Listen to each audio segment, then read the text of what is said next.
Good morning students, मैं हूं आपका R square sir chemistry channel को सब्सक्राइब कीजिए, शेयर कीजिए, बेल आइकॉन बटन को जरूर दबाइए।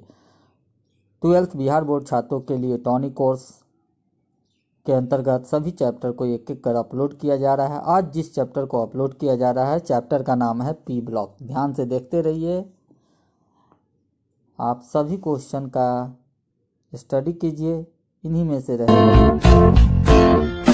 जल्द से जल्द सब्सक्राइब कीजिए, बेल आइकॉन बटन को जरूर दबाइए। चलिए, सबसे पहले हम ऑब्जेक्टिव क्वेश्चन पी ब्लॉक का स्टडी करते हैं।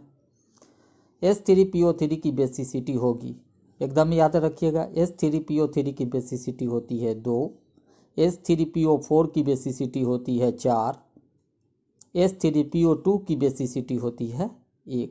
कोई दिक्कत है? कोई दिक्कत नहीं है। सबसे शक्तिशाली ऑक्सीकारक पदार्थ है तो याद रखिएगा F2। H बॉन्ड नहीं बनता है तो H बॉन्ड HCl में नहीं बनता है। N O और F के साथ H लगा होगा तो H बॉन्ड का निर्माण होगा, कोई दिक्कत नहीं है। समान तापमान में द्रव में पाया जाता है तो मरकरी। कौन अधिक अम्लीय होगा तो याद रखिएगा HCl4 अधिक अम्लीय होता है। PBI क्वेश्चन है।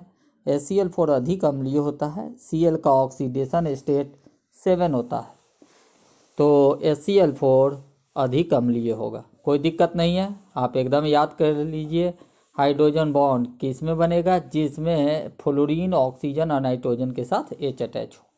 कौन अधिक अम्लीय होगा तो याद रखिएगा HI अधिक अम्लीय होगा। हाइड्रा एसिड है, I का साइज ज़्यादा होता है इसलिए अधिक अम्लीय होगा। XeF4 की आकृति होगी तो XeF4 की आकृति वर्ग समतलीय होती है। किसके यौगिक अधिक पाए जाते हैं तो एकदम याद रखिएगा जेनन के यौगिक अधिक पाए जाते हैं। XeF2, XeF4, XeF6, XeOF4, XeO3 etc। Oleum का सूत्र VBI है H2S2O7। H2S2O7 क्या होगा? ओलियम का सूत्र होगा। Ea का मान अधिक होगा तो याद रखिएगा क्लोरीन, एकदम इंपॉर्टेंट है। Ea का मान क्लोरीन। ClF3 का आकार कैसा होता है तो टी शेप्ड। ये सभी क्वेश्चन इंपॉर्टेंट है, आप ध्यान से देखते रहिए। क्लोरीन का Ea का मान अधिक होता है, एकदम याद रखिएगा, क्योंकि फ्लोरीन का इलेक्ट्रॉन डेंसिटी का मान उच्च होता है, इसलिए इसका Ea का मान घट जाता है। किसका Ea अधिक हो जाता है तो क्लोरीन का हो जाता है। ClF3 टी शेप्ड आकृति होता है, ये भी आपको रिमेंबर रखना है, VBI है। अमोनिया का क्वथनांक बिंदु उच्च होता है क्योंकि अमोनिया के अणुओं के बीच H बॉन्ड का निर्माण होता है। देखिए, अमोनिया का बहुत सारा मॉलिक्यूल होगा, N पर पार्शियली निगेटिव, H पर पार्शियली पॉजिटिव, और पॉजिटिव और निगेटिव के बीच में अट्रैक्टिव फोर्स लगता है, जिस बंधन को कहते हैं हम क्या? हाइड्रोजन बंधन। तो हाइड्रोजन बंधन के कारण अमोनिया का क्या होता है? अणुओं के बीच में H बॉन्ड का निर्माण होता है। क्वथनांक बिंदु क्या होगा? उच्च होगा। लिक्विड अमोनिया होगा, कोई दिक्कत नहीं है, एकदम आप याद रखिए। ये किस में होता है तो H2O में भी, और H2O का भी बॉइलिंग पॉइंट उच्च होता है। क्यों? क्योंकि H बॉन्ड का निर्माण होता है। आप ये भी याद रखिएगा, एसिड का भी बॉइलिंग पॉइंट उच्च होता है। क्यों? क्योंकि एसिड में भी ऑर्गेनिक एसिड, कार्बनिक एसिड, क्योंकि H बॉन्ड का निर्माण होता है। यूनिवर्सल आंसर ही आप याद रखिए। कभी भी आपसे क्वेश्चन पूछे कि H बॉन्ड बॉइलिंग पॉइंट उच्च होता है तो क्योंकि H बॉन्ड का निर्माण होता है। बेरियम एजाइड को गर्म करने पर N2 गैस का निर्माण होता है। देखिए, बेरियम एजाइड या सोडियम एजाइड को हम गर्म करते हैं ना तो किस चीज़ का निर्माण होता है? N2 का क्वेश्चन एक बार IIT में भी क्वेश्चन ये पूछ दिया था, तो एकदम याद रखिएगा। एजाइड N3 होता है तो बेरियम एजाइड, सोडियम एजाइड को हम गर्म करेंगे, किस चीज़ का निर्माण होता है तो N2 गैस का क्या होता है? निर्माण होता है, कोई दिक्कत नहीं है। NO2 डाइमर का निर्माण करता है। क्यों? क्योंकि NO2 में ऑड इलेक्ट्रॉन, देखिए ये ऑड इलेक्ट्रॉन है ना, तो ऑड इलेक्ट्रॉन के कारण डाइमर, दो मॉलिक्यूल आपस में जुड़ जाएगा, जिसे हम कहते हैं क्या? डाइमर कहते हैं। तो क्वेश्चन पूछता है NO2 डाइमर का निर्माण क्यों करता है तो क्योंकि ऑड इलेक्ट्रॉन उपस्थित होता है। NO2 जुड़कर N2O4 का क्या होता है? निर्माण करता है। कोई दिक्कत है? कोई दिक्कत नहीं है। तो ये VBI क्वेश्चन के अंतर्गत आएगा। पी ब्लॉक एलिमेंट में बहुत सारे क्वेश्चन कारण बताओ में रहते हैं, तो जो सबसे अधिक इम्पोर्टेंट, जो आपको एग्जामिनेशन में आने का पूरा चांस है, उन क्वेश्चन को डाला जा रहा है टॉनिक कोर्स के अंतर्गत पी ब्लॉक एलिमेंट में।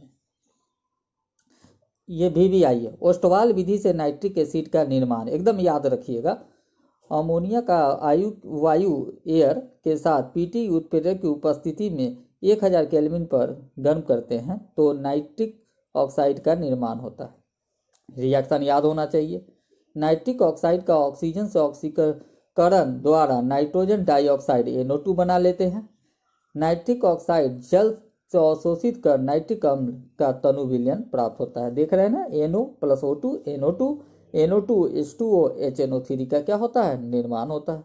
तो एकदम याद रखिए, पहला जो रिएक्शन है वो इम्पोर्टेंट है। अमोनिया O2 के साथ पीटी कैटेलिस्ट 1000 केल्विन पर हम गर्म करते हैं NO गैस, NO का ऑक्सीडेशन कराते हैं NO2 गैस, NO2 को वाटर में डिजोल्व करते हैं। दिस इज कॉल्ड क्या, HNO3। ये मेथड कौन सा होता है, ओस्टवाल मेथड।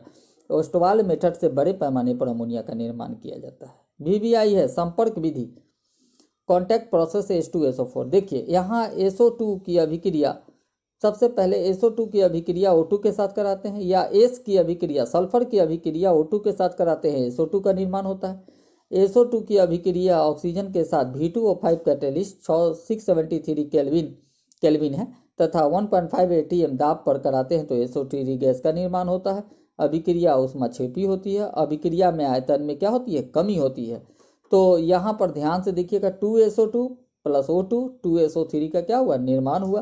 प्राप्त SO3 को कॉन्क H2SO4 से अभिक्रिया कराते हैं तो ओलियम का निर्माण होता है, और ओलियम को जब हम H2O में डालते हैं तो 2 मॉलिक्यूल H2SO4 का क्या होता है, निर्माण होता है। इस विधि को हम कहते हैं संपर्क विधि।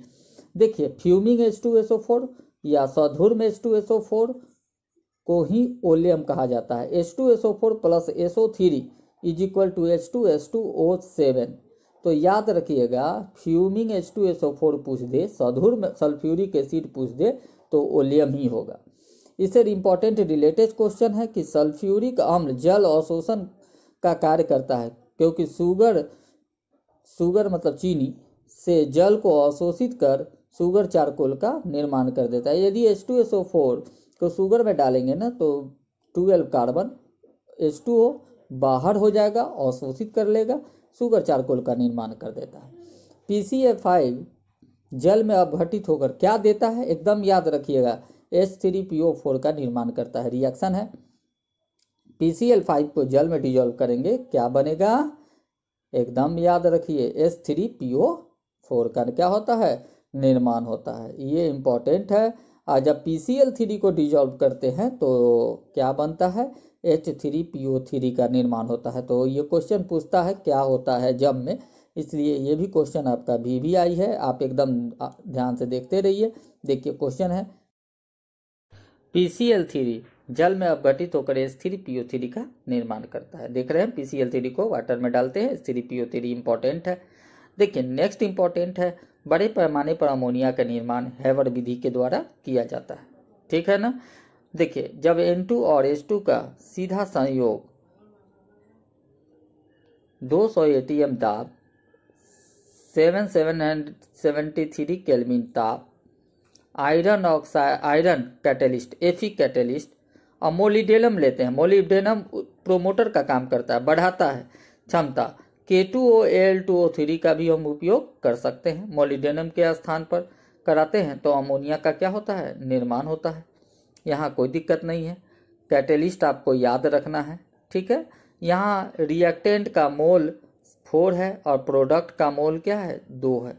ये एकदम याद रखिएगा, रिएक्टेंट की मोल की संख्या 4। याद रखिएगा, लो टेम्परेचर और हाई प्रेशर पर अधिक अमोनिया का निर्माण होता है। Low temperature high pressure objective में पूछेगा, कोई दिक्कत नहीं। वीडियो को देखते रहिए, सब्सक्राइब कीजिए, शेयर कीजिए, बेल आइकॉन बटन को जरूर दबाइए।